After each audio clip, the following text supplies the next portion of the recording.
नैतिक मूल्यों से ये कहानी भले ही आपको इंसाफ करती ना दिखे, लेकिन जिम्मेदारियों की नजर से देखेंगे तो शायद कुछ समझ में आए। सुबह से घर का काम करती रहती है, फिर ऑफिस जाती है और बच्चों में लगी रहती है। अरे ऑफिस क्यों नहीं छोड़ देती, या फिर घर के लिए कोई नौकरानी रख ले।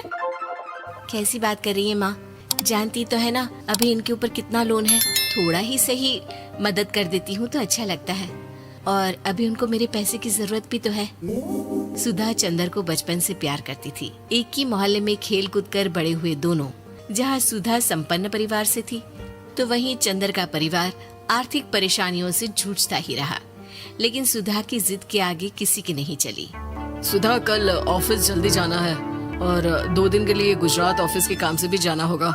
अरे कैसी बात कर रहा है बेटा, बहू को अगले महीने बच्चा होने वाला है, इस वक्त तो उसके साथ रहे। अरे कोई बात नहीं ना माँ, उनको जरूरी काम होगा, वरना मेरा चंदर ऐसे वक्त में मुझे छोड़कर कभी नहीं जाता। चंदर सुबह घर से निकलता तो आधी रात को घर में घुसता, वो भी शराब के नशे में। चंदर की माँ उसे खूब समझाती। अरे माँ, देख रही हो ना कितना कर्जा है सर पर, काम करना पड़ता है। दिन रात काम नहीं करूँगा तो घर कैसे चलेगा। अरे लेकिन बहू को भी तो देख लिया कर, इस हालत में भी घर का बाहर का सारा काम करती है। चंदर तो जैसे माँ की बात सुनकर भी अनसुना कर देता है। ऑफिस के बाद चंदर का फोन माँ के पास आता है। माँ, वो ऑफिस के काम से आज रात के लिए पास के शहर के ऑफिस जाना पड़ रहा है, कल सुबह आ जाऊंगा।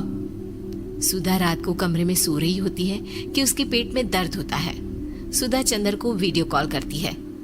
इनको फोन कर लो, शायद कुछ आराम मिले।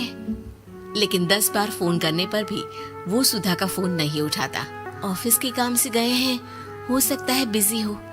कितनी मेहनत कर रहे हैं हम लोगों के लिए। सुधा सो तो जाती है, लेकिन अकेले उसे कमरे में डर लगता है। अगले रोज चंदर घर आता है, जहाँ सुधा ऑफिस जाने के लिए तैयार हो रही थी। तुम आज भी ऑफिस जाओगे?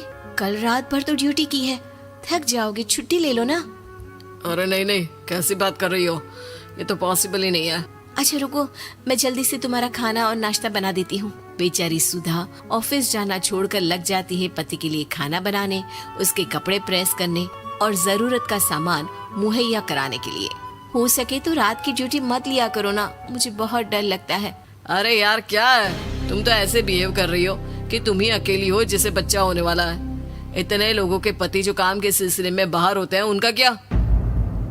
सुधा को चंदर के मुंह से ये बातें अजीब लगती है। अरे हुआ क्या है तुमको? पहले तो तुम मेरा कितना ख्याल रखते थे, मेरे पास रहते थे, मेरी दवा से लेकर खाने पीने तक का सारा ख्याल। और अब इस बार तो तुम एक दफा भी मेरे साथ डॉक्टर के पास नहीं आए, क्यों? अरे पागल हो गई हो क्या? पागल वाली बात कर रही हो।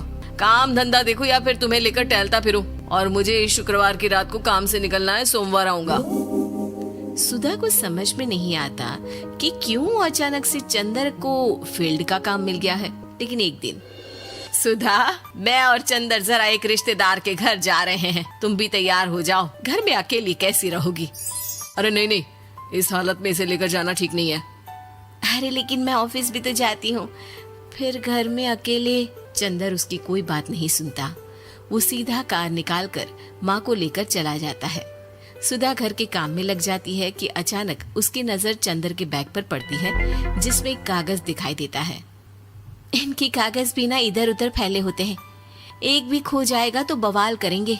लेकिन जैसे ही सुधा वो कागज खोलकर देखती है तो वो सदमे में आ जाती है। दरअसल वो कागज नहीं, बल्कि चंदर और उसके ऑफिस में काम करने वाली लड़की चांदनी की गोवा की टिकट होती है। सुधा चंदर के बैग को खोलकर देखती है तो उसे होटल के बिल से लेकर महंगे गिफ्ट्स और दूसरे शहरों के टिकट मिलते हैं। सुधा को समझते देर नहीं लगती कि उसका पति किसी और लड़की के साथ है। चंदर के आने पर सुधा उससे बात करती है। अरे नहीं नहीं, ऐसा कुछ नहीं है, तुमको गलत फहमी हो गई है।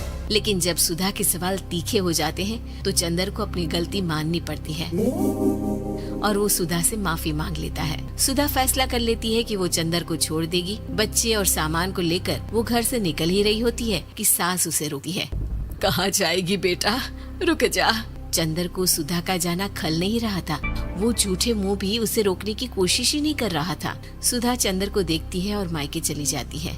मायके में माँ कहती है, अरे आज से कैसे घर छोड़कर आ गई? कौन सा चंदर तुझे छोड़ रहा था? माफी तो मांग ली थी ना। देखो बेटा, बेटी डोली में जाती है और अर्थी में ही निकलती है। पर पापा, मेरा आत्मसम्मान, उसका क्या? आपने मुझे पढ़ाया लिखाया है, इस लायक बनाया कि मैं खुद का खर्चा उठा सकूं, बेटी को पढ़ा सकूं, एक अच्छा जीवन पाऊं। अरे लेकिन पति की जरूरत तो होती है ना सुधा दीदी, और अगर आपको नहीं है तो इस बच्ची का सोचो जो अपने पिता से इस कदर जुड़ी है। आने वाले बच्चे की सोचो जिसके आने से पहले ही आपने पिता का प्यार से दूर करने की सोच ली। सुधा फोन देखती है लेकिन चंदर का कोई कॉल नहीं होता। वो समझ नहीं पाती कि अपने आत्मसम्मान के बारे में सोचे या बच्चों के बारे में। मम्मी, हम नाना नानी के घर से दादी और पापा के पास कब जाएंगे? नहीं जाएंगे बेटा, अब यहीं रहेंगे। नहीं मम्मी, मैं पापा के पास जाऊंगी, मुझे दादी के साथ रहना है। और मेरे साथ? हाँ, आपके साथ भी तो, सबके साथ माँ। देखो सुधा दीदी, आपके सर पर पिता का साया होना जरूरी होता है। अपने घमंड के लिए पिता और बेटी को अलग मत करो। सुधा अब सामान उठाकर अपने ससुराल जाने लगती है, लेकिन मन में सवाल रह जाता है कि जिसे दुनिया घमंड समझ रही है वो उसका आत्मसम्मान था। चंदन ने माफी जरूर मांग ली, लेकिन कभी ये एहसास नहीं दिलाया कि वो सिर्फ उसी का है।